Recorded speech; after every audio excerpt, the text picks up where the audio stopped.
جس طرح انڈیا اور اسرائیل ہے، وہ یہ جو آج وہ حملے ہم پہ کر رہے ہیں، وہ یہی کہتے ہیں کہ اب پاکستان جو ہے وہ اٹھنے لگا ہے، مضبوط ہو رہا ہے، ان کو تکلیف ہو رہی ہے۔ تو میرے خیال میں ڈپلومیٹیکلی اور اکنامکلی جو جھنڈے گاڑنے تھے وزیر اعظم شہباز شریف کی اور پاکستان پیپلز پارٹی کی اور ہمارے اتحادیوں کی حکومت کی، تو وہ جھنڈے انہوں نے وہ آلموسٹ گاڑ دیے، اور دنیا اس کو دیکھ رہی ہے۔ یہ الگ بات ہے کہ کچھ لوگوں نے شاید نفرت کی اینک اور بغض کے چشمے لگائے رکھے وہ کالے والے، ان کو تو وہ کبھی نظر نہیں آئیں گے، لیکن یہ حقیقت ہے کہ شہباز شریف گورنمنٹ نے اکنامیکل ریوائول کے اور ڈپلومیٹک ریوائول کے جھنڈے انہوں نے گاڑ دیے ہیں دنیا میں۔ آج پاکستان اکیلا نہیں ہے، آج امریکہ جیسا ملک آپ کو 19% اس پہ ٹیرف پہ رکھ رہا ہے، اور انڈیا کو 25 اور 25 سے 50 پہ لے گیا، اور بولا کہ خبردار جو کوئی غلط حرکت کی تو 50 سے یا 500 بھی ہو سکتا ہے۔ تو یہ میرے خیال میں آپ کی سفارتی بہت بڑی کامیابی ہے۔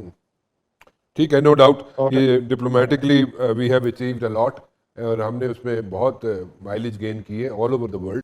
ایک چھوٹی سی بریک لیتے ہیں جی، بریک کے بعد واپس آتے ہیں۔ اچھا، ایک تھوڑی سی چیز اور بتائیے گا، آج کل سنا ہے کوئی لسٹیں بن رہی ہیں، اور لسٹیں یہ بن رہی ہیں کہ مس اپروپریشن آف فنڈز جو پارلیمنٹیرینز کو ملے ہیں، ان کی کوئی ان کو جاٹ ڈاؤن کیا جا رہا ہے کہ جو انہوں نے مس اپروپریشن کی ہے، جو ان کو فنڈز ملے تھے ڈیولپمنٹ فنڈز۔ ون سیکنڈلی میں یہ جاننا چاہوں گا کہ کچھ پولیٹیشینز، بیوروکریٹس اور کانٹریکٹرز، ٹھیکیدار، ان کی بھی کچھ لسٹیں بنی ہیں، اور اس میں بھی جو مس اپروپریشن ہوئے ہیں، مس اپروپریٹ ہوئے ہیں فنڈز، ان کی بھی لسٹیں بن رہی ہیں۔ پھر سینٹ کے اندر جو یہاں پہ ہوا ابھی ریسنٹلی جو سینٹ کے الیکشنز ہوئے، وہاں پہ کس نے کس کو کتنے پیسے دیے اور کس نے کتنے پیسے لیے، وہ بھی اس کا بھی پورا جاٹ ڈاؤن کیا جا رہا ہے ڈیٹا۔ اگر یہ لسٹیں بن رہی ہیں اور یہ ساری چیزیں جو جس طریقے سے میں آپ کے سامنے رکھ رہا ہوں، تو اختیار ولی صاحب دیٹ مینس کہ بگ ٹائم اکاؤنٹیبلٹی از ان دا آفنگ، اسی طرح ہے۔ اور اگر یہ ایسا ہے تو پھر اس میں تو کسی کو بھی نہیں چھوڑا جائے گا، چاہے وہ اس کا تعلق کسی بھی پارٹی سے ہو۔ سو اسی طرح ہم لے کے آگے چلیں تو اس میں تو میرے خیال میں کسی پارٹی کو، کسی پولیٹیشین کو کوئی اعتراض تو نہیں ہونا چاہیے، کہ ہونا چاہیے۔ یہ ایک اکاؤنٹیبلٹی کا ایک سلسلہ شروع ہونے لگا ہے، ٹھیک ہے، اکراس دا بورڈ، ٹھیک ہے جی، چاہے وہ حکومتی نمائندے ہو، چاہے وہ کوئی بھی ہو یا اتحادیوں کے ہو۔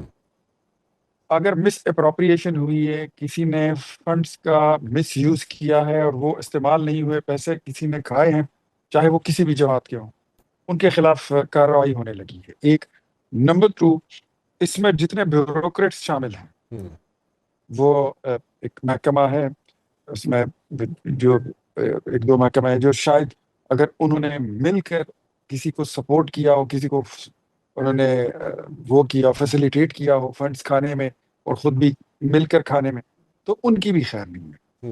اور دوسرا یہ کہ نیب جو ہے تو اس کا ادارہ بھی، اس کے بارے میں بھی سوچا جا رہا ہے کہ یہ بہت زیادہ فارغ بیٹھے ہوئے ہیں، انہیں کچھ کام کرنا چاہیے۔ تو بیوروکریٹس، پولیٹیشنز، یہ سارے جو ہیں اس سرکل میں جو بھی آئے گا، تو اکراس دا بورڈ اکاؤنٹیبلٹی اور اس کا عمل جو ہے وہ شروع ہونے لگا ہے، اور یہ ہوگا۔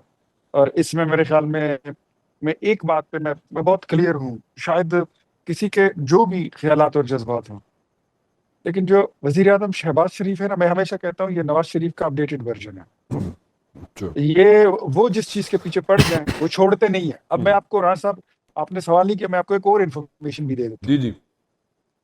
جو چینی اسکینڈل ہوا ہے، جی ہاں، مجھے لگتا ہے کہ یہ میری اسیسمنٹ ہے، جو میں نے آنکھوں سے دیکھا پرائم منسٹر کو بولتے ہوئے، کرتے ہوئے اور نوٹس لیتے ہوئے، اور جو ان کی مطلب آپ کو ایک بندے کی فیشل ایکسپریشن سے اندازہ ہو جاتا ہے کہ ان کے کیا تاثرات ہیں۔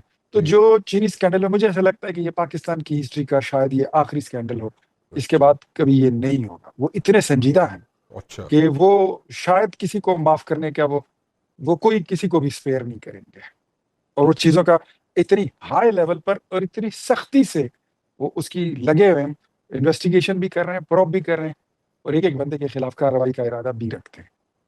تو یہ چینی کے اسکینڈل میں، یا چینی کا جو یہ ایشو بنا ہے، اور اس میں جو ساری انگلیاں تھیں وہ اٹھ رہی تھی حکومت کی طرف، اس لیے انہوں نے یہ ارادہ کیا شہباز شریف صاحب نے، یا there are other reasons for that?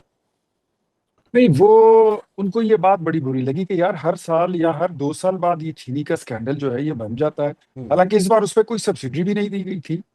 اور مطلب وہ چیز تھی نہیں کہ پھر یہ سازش کون کرتا ہے کہ یار چینی بہت زیادہ ہے، اس کو جلدی جلدی ایکسپورٹ کرو. ایکسپورٹ ہو جاتی ہے، پھر ایکسپورٹ کے بعد پھر چینی ختم ہو جاتی ہے، پھر امپورٹ کرو، اس پہ ڈیوٹی لگ جاتی ہے، مہنگی ہو جاتی ہے، لوگ اس میں اربوں خربوں روپے کما لیتے ہیں. یہ کب تک یہ سلسلہ چلتا رہے گا؟ اس کے لیے وہ کوئی ایک میکانزم بھی بنا رہے ہیں، کیونکہ شوگر مل مافیا حکومت اس کے بیچ میں ایک اور بھی ایک پارٹی ہے، اس کی نشاندہی کی جا رہی ہے اور انہی کو سامنے لایا جا رہا ہے جو یہ سچویشن کریٹ کرتے ہیں اور پھر ڈیفیوز کرتے ہیں. وہ بیچ والی پارٹی کون سی ہے اختیار ولی صاحب؟ اس کو آئیڈینٹیفائی تو کریں. سر چھوڑے نا، کچھ چیزیں رہنے دیں، اس پہ کچھ دنوں بعد پھر بات کر لیتے ہیں. وہ پارٹی جو ہے وہ ان کے خلاف انویسٹیگیشن بھی چل رہی ہے، تو میرے خیال میں نہیں بولنا چاہیے. اچھا چلیں، فیئر انف، ٹھیک ہے، آپ کو پھر اس میں تنگ کر لیں گے، ہم دوبارہ پوچھ لیں گے. ضرور. اچھا تھوڑا سا مجھے پی ٹی آئی کا بتا دیجیے گا. پی ٹی آئی جو ہے وہ مطلب آپ مذاکرات کی بات ہوتی ہے، کبھی آپ لوگ کہتے ہیں مذاکرات کریں، کبھی تارڑ صاحب جاتے ہیں، کبھی وزیر اعظم صاحب جاتے ہیں. آج جب نیشنل اسمبلی کا سیشن ہو رہا ہوتا ہے تو پی ٹی آئی والوں سے اکثر اوقات بات کرتے ہوئے نظر آتے ہیں ہمیں کہ جناب مذاکرات کر لیتے ہیں، مل کے بیٹھتے ہیں، بات چیت کر لیتے ہیں. پھر یہ لوگ پی ٹی آئی والے تیار ہو جاتے ہیں، پھر وہ ساتھ ہی پی ٹی آئی والے ایک نیا ورژن شروع کر دیتے ہیں، نہیں جی حکومت کے پاس تو اختیارات ہی نہیں ہے، ملاقات تک نہیں کرا سکتے، اینڈ تھنگز لائک دیٹ. ابھی what is the latest situation like? کیونکہ مذاکرات تو ہمیشہ اس وقت ہوتے ہیں نا جب ایک اینٹی جو ہے اگر اس کو سپریورٹی کمپلیکس، چلے کمپلیکس تو نہیں کہنا چاہیے، دیٹس اے رانگ ورڈ، لیکن اس کی تھوڑا سا پلڑا بھاری ہو تو وہ اس میں بڑا خوش رہتی ہے کہ جناب میرا پلڑا بھاری ہے اور میں جناب مذاکرات کرنے جا رہا ہوں یا جا رہی ہوں، and I am going to sit across the table, اور اس کی پوزیشن ذرا مضبوط ہوتی ہے. ان دس پرٹیکولر کیس اگر مذاکرات کی بات کی جائے تو حکومت تھوڑا سا گیونگ اینڈ پہ ہوتی ہے ہمیشہ، جو بھی حکومت ہو. تو ابھی آپ کو کوئی مذاکرات کرتے ہوئے یا ہوتے ہوئے between P T I and government کو نظر آتے ہیں یا نہیں؟ اچھا رانا صاحب، میں ذاتی، یہ میری ذاتی رائے ہے جی اور چیزوں کا مشاہدہ کرنے کے بعد میں آپ کو یہ بات بتا سکتا ہوں جی کہ ایونچولی مطلب پاکستان تحریک انصاف نے اپنی جتنی گیننگ کی ہے 2 نعروں سے کی ہے. جب ان کی حکومت ختم ہوئی تو اس کے پیچھے مطلب آپ کو پتا ہے کہ نہ 50 لاکھ گھر بنے، نہ کوئی مدینے کی ریاست بنی، نہ نیا پاکستان تھا.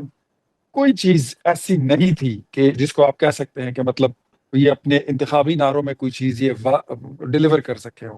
ایک even a single goal they couldn't achieve, نہیں کر سکے. 2 نعرے، ایک اینٹی اسٹیبلشمنٹ کا اور نمبر 2 اینٹی امریکن سلوگن. یہ 2 نعرے جو تھے یہ لگانے کے بعد